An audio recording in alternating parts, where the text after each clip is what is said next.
بنیادی طور پر سنکیانگ کے جو حالات ہم نے دیکھے ہیں وہ ہم بیان کر سکتے ہیں. اور یہ مسلم اکثریتی صوبہ ہے. اچھا, سنکیانگ کے بارے میں تھوڑا سا بتا دوں کہ سنکیانگ یوں سمجھے کہ جیسے پاکستان کا بلوچستان ہے. اچھا, سنکیانگ مسلم اکثریتی صوبہ ہے نمبر 1. نمبر 2 یہ ہے اس کا جو مرکزی مقام ہے کیپٹل سنکیانگ کا وہ ارومچی ہے. مشہور شہروں میں کاشغر اور آکسو اور کئی شہر ہیں, ارومچی خود بڑے شہر شامل ہیں. سنکیانگ جو ہے صرف بلوچستان اس طرح نہیں تھا, مطلب وہ ڈیولپمنٹ کے اعتبار سے, ترقی کے اعتبار سے, ترقی کے جو انڈیکس ہے اس کے اعتبار سے, پر کیپٹا انکم کے اعتبار سے, ان سارے انڈیکیٹرز میں وہ چائنا کے جو مین صوبے ہیں اس سے بہت پیچھے تھا, پسماندہ, بہت پسماندہ. میں مثال جو بلوچستان کی دی ہے یہ اسی ٹائم پہ بالکل اس پہ فٹ آ رہا ہے, یا پاٹا کے کچھ علاقے اس طرح ہو سکتے ہیں. یہاں پر آپ جو مثال بلوچستان کی دے رہے وہ آبادی اور رقبے کے لحاظ سے نہیں, نہیں, وہ رقبے کے ترقی, اعتبار سے, تعمیر کے رقبے کے اعتبار سے میں کر رہا ہوں. سنکیانگ اتنا بڑا ہے, 2 پاکستان ملا دی تو ایک سنکیانگ بنتا ہے. وہ اچھا, 2 پاکستان ملا کے ایک سنکیانگ بنتا ہے, اور یہ صوبہ ہے, یہ صوبہ ہے. اور آپ جو کہہ رہے ہیں یا پاکستان میں جو پس منظر ہے کہ جی سی پیک چائنا کو اٹھائے گا, وہ سی پیک صرف سنکیانگ کو اٹھانے کا ایک پروجیکٹ ہے. اچھا, ایک صوبے کو, ایک صوبے کو اٹھانے کا پروجیکٹ ہے, نہ کہ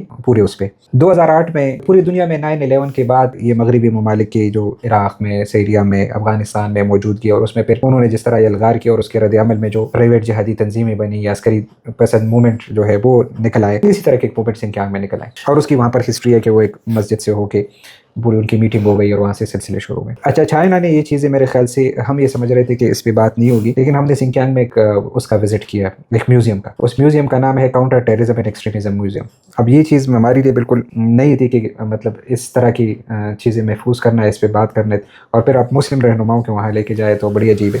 تو جو ویڈیو اور یہ جو میوزیم بنایا مجھے صاحب ان کا پہلا تجربہ تھا اس طرح مذہبی ایکسٹریمزم کا میرے خیال سے چائنا کو, اور وہ بھی صرف مسلمانوں کے ایک طبقے سے. تو اس کے باوجود انہوں نے اس کو اتنا سنجیدہ لیا اور اس سے بڑا, اور انہوں نے پورے وہاں جو چیزیں برآمد ہوئی, کسی کے پاس خنجر ہے, کسی کے پاس پسٹل ہے, کیا ہوئے, وہ ویڈیوز بھی تھے. جب اس کا جو کاشغر کی جو مرکزی مسجد ہے, عیدگاہ اسے کہتے ہیں, وہ عیدگاہ کہتے ہیں.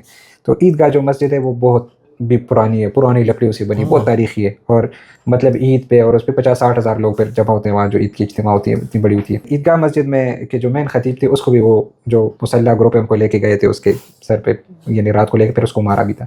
انہوں نے اس کی بھی لگائی ہے کہ جو مسجد کا امام ہے وہ ان کے ساتھ کیا ہوا, جو چائنیز بتا رہے تھے, اور اس کی اب اس کا بیٹا اس مسجد کا امام ہے, اسی مسجد کا. تو بہرحال ہمیں کئی چیزوں کے دیکھنے کا اتفاق ہوا.